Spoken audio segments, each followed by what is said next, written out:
Aunty, Parvati aunty, இது ரோஹிணியோட வாய்ஸுங்க. யார் ரோஹிணி குரல் மாதிரி இருக்கே அப்படின்னு பார்வதி வர்றாங்க. வந்து பார்த்துட்டு, நீயா, நீ எதுக்கு இங்கே வந்திருக்க ரோஹிணி? என்ன ஆண்டி, என்னை எப்படிலாம் பார்த்து பேசுவீங்க, என் மேலே எவ்வளோ பிரியமாக இருப்பீங்க, இப்போ என்ன நீயா, நீ எதுக்கு வந்தேன்னு கேட்குறீங்க? எல்லாம் இல்லை, நான் என்ன சொல்கிறதுக்கு, நான் தான் உங்கள் வீட்டு ஓவராகவே வேணான்னு தானே இருக்கிறேன். அப்புறம் எதுக்கு? இல்லை ஆண்டி, அதெல்லாம் ஒன்றும் இல்லை ஆண்டி. ஆண்டி பண்ணதுக்கு நான் என்ன ஆண்டி பண்ணுவேன்? நீங்கள் எவ்வளோ நல்லவங்கன்னு மீனா முத்தும் சொல்லுவாங்க. ஏன் எனக்கே தெரியாதா? அப்படின்ட்டு கொஞ்சம் ஐஸ் வச்ச மாதிரி பேச. சரி சரி, இப்போ எதுக்கு வந்திருக்க, உனக்கு என்ன வேணும்? ஆண்டி கரெக்டாக சொல்லிட்டீங்க. நான் தான் அன்னைக்கு கேட்டேன்ல காசு அப்படிங்கல, நான் தான் அன்னைக்கே தெளிவாக சொல்லிட்டேனே, மீனா சூரிட்டி கொடுத்தா நான் தர்றேன் அப்படின்னு சொல்ல. இல்லை ஆண்டி, நீங்கள் 5 லட்சத்துக்கு மீனா சூரிட்டி கொடுக்கணும்னு சொன்னீங்க. சரி, இப்போ 2 லட்சம் இருந்தால் கொடுங்களேன். 2 லட்சம் மட்டும் என்ன உனக்கு ஈஸியாக தெரியுதா? என்ன ரோஹிணி நீ நினச்சிட்டு இருக்க அப்படின்னு சொல்லிட்டு பார்வதி கொஞ்சம் கடுமையாக திட்டுறாங்க. சரிங்க ஆண்டி அப்படின்ட்டு வெளியில் கிளம்புறாங்க. இங்கே பாரு, இனிமே யாருமே என் வீட்டு பக்கம் வராதிங்க அப்படின்னு சொல்லி திட்டி அனுப்பிவிட்றாங்க. அதுக்கப்புறம் அந்த கதை பேசுகிறாங்க இல்லையா, அந்த இடத்துக்கு அங்கே போயிடுறாங்க. போனதுக்கப்புறம் என் ரோஹிணி என்ன பண்ணுது பார்த்துக்கிட்டே இருக்குது. அப்பாடா போயிட்டாங்க அப்படின்ட்டு வேக வேகமாக ஓடுதுங்க. அதாவது லாக்கர் வச்சுருப்பாங்க இல்லையா, அந்த பீரோல்கிட்ட போயிட்டு திறந்து பார்க்குதுங்க. அங்கிட்டும் இங்கிட்டும் பணமாக இருக்குது. கரெக்டாக காசை தேவையானதை எடுக்குதுங்க. இப்படி காசை வச்சுட்டு காசு இல்லை நான் சொல்கிறா குந்தாணி அப்படின்ட்டு ரோஹிணி என்ன பண்ணுது, பணத்தை எடுத்துகிட்டு ஓடியாந்துருதுங்க. அடுத்த நாள் பார்த்திங்கன்னா பார்வதி எல்லா வேலையும் முடிச்சுட்டு அவங்க புடவையெல்லாம் எடுத்து அடுக்கி வச்சிட்ருக்காங்க மடித்து. அப்போ பார்க்குறாங்க, என்ன ஒரு மாதிரி களைஞ்ச மாதிரி இருக்கே அப்படின்னு லாக்கரை பார்க்குறாங்க. பணம்லாம் காணோம். என்ன இது, பணத்தை காணோம், ஐயோ ஐயோன்னு அலறாங்க. பார்த்தா சிவன் என்னாச்சு அப்படின்னு ஓடி வராரு. பார்த்தா பணத்தை காணுங்க அப்படின்னு சொல்ல, என்ன பார்வதி எங்கேயாவது வச்சுருப்பீங்க பாருங்க அப்படின்னு சிவன் சொல்ல, இல்லை நான் இங்கே வச்சேன், எனக்கு இங்கே தான் வச்சேன், நான் வேறு எங்கேயும் கண்ட இடத்துல வைக்க மாட்டேன் அப்படின்னு சொல்ல. வேறு யாராவது வீட்டுக்கு வந்தாங்களா? யாருமே வரலையே, நீங்கள் நானும் மட்டும்தான் இருக்கிறோம். பார்வதி கூட இப்போ விஜயா கூட இப்போ வர்றதில்ல அப்படின்னு சொல்ல. ரோகிணி வந்தா அப்படின்னு சொல்ல. ஆமாம்ல, நேற்று வந்தால. அப்போ கண்டிப்பாக அவள் தான் எடுத்துருக்கணும். அவள் தான் பணம் கேட்டா, ஏற்கனவே பணத்தை எடுத்துகிட்டு அவள் தான் கொடுத்தா. இவளை நான் சும்மா விட மாட்டேன் அப்படின்னு வேகமாக ஃபோன் எடுக்க போகிறாங்களா. சிவன் உடனே, இங்கே பாரு பார்வதி, நான் சொல்கிறத முழுசாக கேளுங்க. என்ன சிவன் சார், அதாவது இந்த மாதிரி விஷயத்தெல்லாம் ஃபோனில் கேட்டால் சரி வராது. அப்போல்லாம் இல்லையே, எப்படி நீங்கள் சொல்ல போச்சு, ஃபோனை வைங்க அப்படின்னு வச்சுட்டா முடிஞ்சு போயிடும். அதனால் நீ நேராக வீட்டில் போய் பிடிங்க அப்படின்னு சொல்ல. ஐயா அவள் வீட்டுக்கா? நானே அவளே வரக்கூடாதுன்னு இருக்கேன். ஐயோ நம்ம காரியம் ஆகணும், நீங்கள் போங்க. நீங்கள் என்ன அவங்க கூட போய் கை பண்ணஞ்சுக்க போகிறீங்க? போயிட்டு காசை எடுத்துகிட்டு வந்துட்டா அதை போய் கேட்க போகிறீங்க, போங்க. அங்கே போனால் அவள் வாழ்க்கை அப்படிங்கல. என்ன பாரு, இவ்வளோ அநியாயத்துக்கு நல்லவங்களா இருக்கீங்க.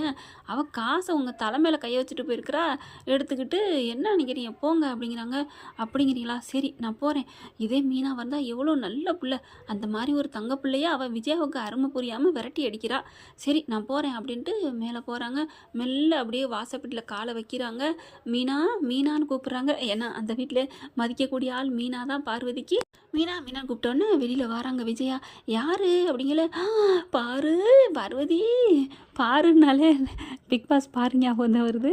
பார்வதி அப்படின்னு வந்துட்டியாங்களே எல்லாரும் ஹாலுக்கு வராங்க. தள்ளு அப்படிங்கிறாங்க. என்ன பார்வதி, என்னை பார்க்கத்தானே வந்த, எனக்கு தெரியும் உன்னால் என்னை விட்டுட்டு இருக்க முடியாதுன்னு, அதான் வந்துட்டியா, வா உட்காருவா அப்படின்னு சொல்லிட்டு, டேய் மனோஜ் இங்கே பாரு, ஸ்ருதி ரவி அவங்க ஏங்க என் பார்வதி என்னை தேடி வந்துட்டா அப்படின்னு சந்தோஷமாக துள்ள.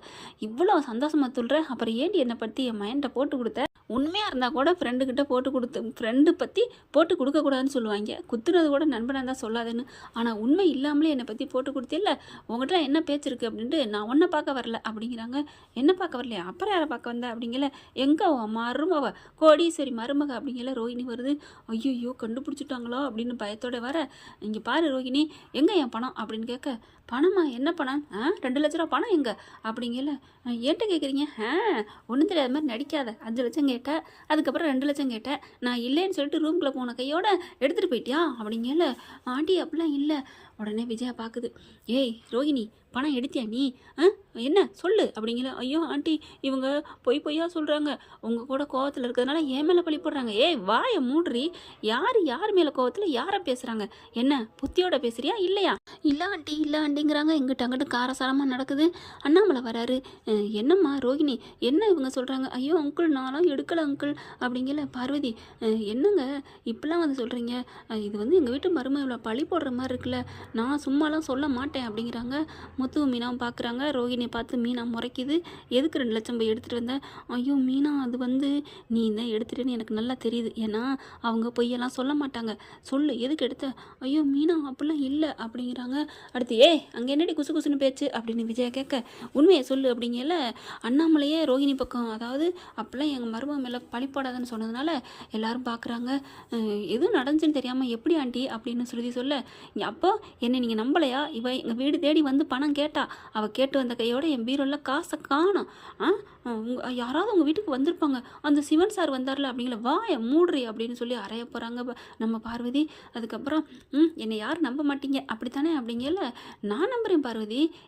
ரோஹிணி இங்கே வாடி அப்படின்னு கூப்பிட்டு வச்சு, என்ன ரோஹிணி, என்ன நினச்சிட்ருக்க?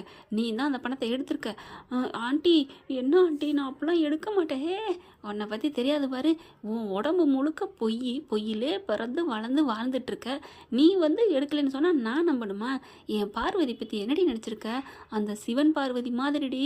பொய்யுங்கிறது வார்த்தையிலே வராது. அடுத்தவங்கள அதிர்ச்சியாக கூட ஒரு வார்த்தை பேச மாட்டா. அடுத்தவங்க மனசு நோடிக்க கூடாதுன்னு நினைக்கிறபடி என் பார்வதி. அவள் ஒன்று சொன்னால் அது கரெக்டாக இருக்கும். அவன் மேலே நீ பழி போடுவியா? அவள் சொன்னால் உண்மைதான். அடிப்பாவிங்க ஒய்யால, நீ அவங்க மயனுக்கெல்லாம் சொன்ன. அது வேறு ஒன்றும் இல்லைங்க. பார்வதி தனக்கு பிடிச்சவங்க தாங்கிட்ட மட்டும் இருக்குன்னு நினைப்பாங்க. அந்த பொசசினோட தான் விஜயா ஃபோன் போட்டு விட்டது. இப்போ பார்த்தீங்கன்னா அப்படியே பார்வதிக்காக பேச பேச பார்வதிக்கு உண்மையிலே மெய்சில் இருக்குது. பரவாயில்லையே, விஜயா நமக்காக பேசுகிறாளே அப்படிங்கிற மாதிரி. அடுத்து பார்த்தா, உண்மையை சொல்லுன்னு ரோஹிணியை அடிக்க போகிறாங்க. ஆண்டி அப்படிலாம் இல்லை ஆண்டி, நான் எடுக்கலை ஆண்டிங்கிறாங்க. அப்புறமா பார்வதி பார்க்குறாங்க விஜயா. இங்கே பாரு பார்வதி, உனக்கு இன்னும் ஒரே நாளில் நான் அவகிட்டேருந்து பணத்தை வாங்கி தரேன். நீ போ, நானாச்சு, நீ சொல்கிறத நான் நம்புகிறேன் அப்படிங்கல. அப்படியே விஜயா பார்க்குறாங்க. என்னை நம்பு பார்வதி, நீ என் கூட பேசாமல் தான் எவ்வளோ கஷ்டமாக இருந்துச்சு தெரியுமா? என் வீடு நீ தேடி வந்துட்ட, எனக்கு ரொம்ப சந்தோஷம். உனக்கு உன் பணம் வரும், நீ போ, எனக்காக கொஞ்சம் பொறுத்துக்க அப்படிங்கும். அப்படியே முறைச்சி பார்த்துட்டு கிளம்புறாங்க.